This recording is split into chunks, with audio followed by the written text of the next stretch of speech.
Muy buenas noches a todos, mi nombre es Camilo Andrés Vicuña Ramírez, soy de Q4 y yo les voy a exponer sobre el derecho mercantil. El derecho mercantil se caracterizó por el periodo a finales del siglo XVI y el siglo XVII. Se caracterizó porque primera vez en Occidente llegó a ser visto el derecho mercantil como un sistema integrado y en desarrollo de un cuerpo de derecho. En decadencia del Imperio Romano de Occidente en relación con los comerciantes, solo existían muy pocos que se encargaban de comerciar, especialmente personas que se caracterizaban por ser agrícolas y vendían artesanías y artículos de lujo. Las grandes ciudades que sobrevivían en ese entonces eran los que estaban en puertos de mar. En el Imperio Franco se caracterizó no por una economía marítima, sino por una economía de tierra, agraria.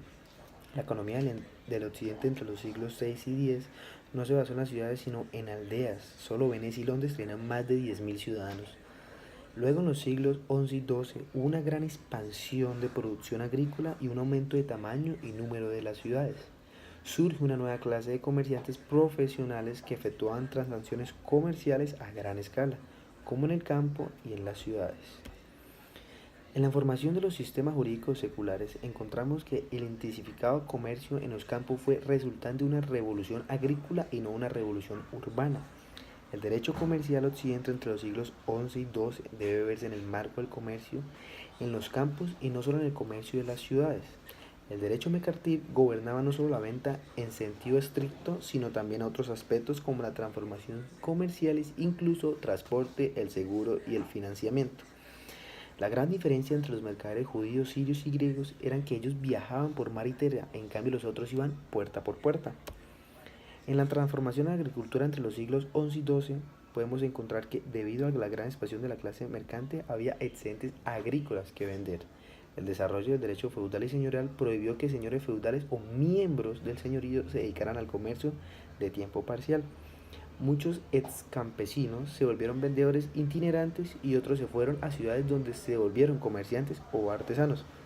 Existe el peligro de concentrarse en los factores tecnológicos y demográficos, olvidando los políticos y los religiosos en ese momento.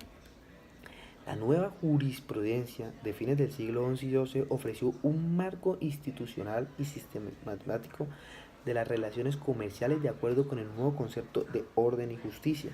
La revolución comercial ayudó a producir el derecho comercial y viceversa. En realidad, lo que ocurrió fue una transformación revolucionaria no solo del comercio, sino de toda la sociedad. En este derecho comercial feudal y señorial encontró sus orígenes y cómo ellos derivó de allí su carácter. En la religión y el surgimiento del capitalismo en esa época, los historiadores han demostrado que el capitalismo comercial de Occidente no se originó en los siglos XVI y XVII, como se supone, sino en los siglos XI y XII.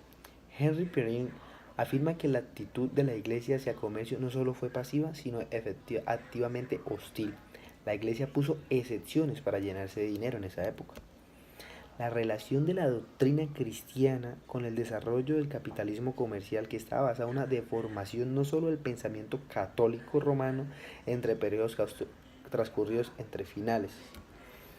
La relación de la doctrina cristiana con el desarrollo del capitalismo comercial, que estaba basado en deformación no solo en el pensamiento católico romano entre el periodo transcurrido a finales del siglo XI y XV, sino también en el pensamiento protestante entre el siglo XVI y XVII. La Iglesia occidental de finales del siglo XI y XII creía en la posibilidad de reconciliar la actividad agraria con una vida cristiana. Desde el punto de vista de la Iglesia, se suponía que el derecho creado por los comerciantes para regular sus propias interrelaciones, la lex mercatoria, reflejaba y no contradecía el derecho canónico. En el nuevo sistema del derecho mercantil fue el descubrimiento de los textos de Justiniano. Vemos que esos textos tenían un conjunto refinado de reglas para hacer contratos de varios tipos como bienes, dineros, prendas, etc. No se hacía una distinción consciente entre los contratos comerciales y los no comerciales. A todos se le trataba como contratos civiles. Muchos contratos no eran gobernados por el derecho civil, sino por el consuetudinario, en realidad el jus gentium, el derecho de naciones aplicable a quienes no eran ciudadanos romanos. El derecho constitucionario del comercio del Imperio Romano se incluía la ley marítima de Rodas, de la que suele crearse data a los cerca de los 300 a.C. Ni el derecho romano ni el derecho consuetudinario romano eran adecuados para resolver los tipos de dificultades domésticas y comerciales internacionales que surgieron en el occidente de Europa a finales del siglo XI y durante el siglo XII. Fue característico de esta época el hecho de que el desarrollo inicial del derecho mercantil fuese dejado en gran parte en manos de los propios mercaderes quienes organizaban ferias internacionales y mercados. Se adoptaron leyes a nivel marítimo, creados los comerciantes que poco a poco fueron adoptados por diferentes países. Al mismo tiempo se crea un extenso cuerpo de derecho que gobernaba el comercio por tierra, aunque eran muy pocos. Las ciudades italianas fueron las primeras en recabar sistemáticamente y en aplicar las reglas constitucionarias que gobernaban la actividad comercial. El derecho mercantil gobernó una clase especial de personas comerciantes en lugares especiales, ferias, mercados y puertos, ya que en estas ferias se encontraba muchísima gente y el comercio abundaba. El derecho mercantil compartió con otros grandes sistemas jurídicos de la época las cualidades de objetividad, universalidad, reciprocidad, adjunción, participativa, integración y desarrollo. En la objetividad, en el caso del derecho feudal y señorial, en el derecho mercantil entre 1000 y 1200 y sobre todo entre 1050 y 1150, los derechos y obligaciones se volvieron considerablemente más objetivos y menos arbitrarios, más precisos y menos laxos. Al menos en el siglo XII, las ciudades italianas establecieron tratados bilaterales en que cada parte convenía en que los ciudadanos de la otra tendrían libertad de establecer dentro de sus límites estos tratados, ya que establecieron tribunales de mercaderes para decidir las disputas entre ciudadanos. En la reciprocidad de derechos surgió a finales del siglo XI y en el XII. Se caracterizó por el comercio en todas las civilizaciones en la medida en que todo el comercio implica el intercambio de cargas o beneficios que se dedican a transacciones comerciales. Se considera los derechos necesariamente como parte de todo sistema jurídico. El principio de la reciprocidad procesal fue sumamente desarrollado en la jurisprudencia. En el derecho canónico, los conceptos de dolo, presión y error formaron una compleja teoría que por parte apoyaba la libertad de las partes para hacer promesas de cumplimiento obligatorio, pero por otra la protegía contra las prácticas leónidas. El derecho germánico, como en el persistente derecho romano, en el derecho canónico, apoyado por la nueva ciencia jurídica romanista, no solo aplicó acuerdos orales informales, sino que también se negó a aplicar los acuerdos orales informales, sino que también se negó el principio de reciprocidad sustantiva de derechos, aunque menos desarrollado, se reflejó en las doctrinas que se introdujeron muchos requisitos sutiles para adaptarlas en las necesidades del comercio. El conflicto entre comerciantes y clérigos por la aplicabilidad del derecho canónico a los contratos comerciales no reflejó ninguna considerable diferencia de opinión con respecto a la subordinación del contrato o consideraciones morales.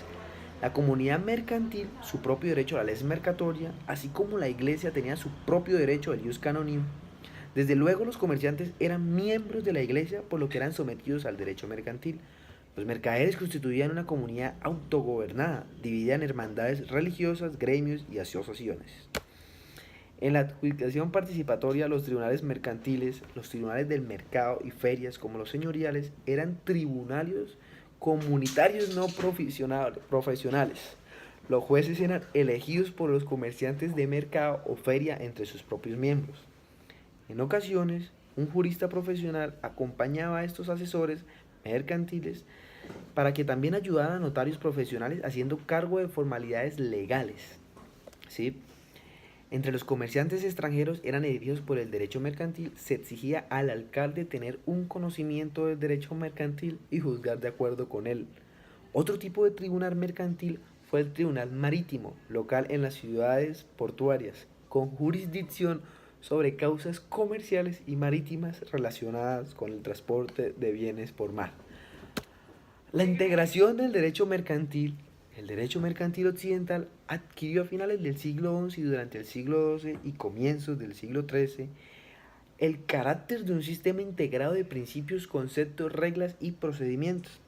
Los diversos derechos y obligaciones asociados a las relaciones comerciales llegarían a ser interpretados conscientemente como parte constitutiva de todo un cuerpo de derecho. En pocas palabras, la ley mercatoria. Con el pago en especie se volvió excepcional en el siglo XII. Hubo toda una proliferación de nuevos tipos de contratos comerciales que incluyeron un crédito. Ni el concepto ni la práctica de negociabilidad de los títulos de crédito fueron conocidos en el antiguo derecho romano ni en el germánico entre los siglos VII y X. Desde luego, la invención por mercaderes occidentales fue una respuesta al surgimiento en esa época de un creciente mercado de artículos. El crédito floreció no en muchas formas en este periodo, no solo en Italia, sino por toda Europa occidental. Además de la creación de un elaborado sistema de notarios a finales del siglo XI y durante el siglo XII, hizo inevitable que la costumbre comercial se adaptara conscientemente a nuevas condiciones. Los notarios no solo registraban los documentos mercantiles, sino que también redactaban contratos y otros criterios notables. Además de actas notariales, los libros mayores de los bancos y los cartularios de las naves también tenían fuerza legal y hasta las cuentas de los comerciantes eran admisibles como testimonio. De esta manera, por todo el sistema de derecho mercantil ocurrió un proceso de diferenciación que tuvo la apariencia de un disolvimiento del pasado. Muchísimas gracias y esta es mi exposición sobre el derecho mercantil.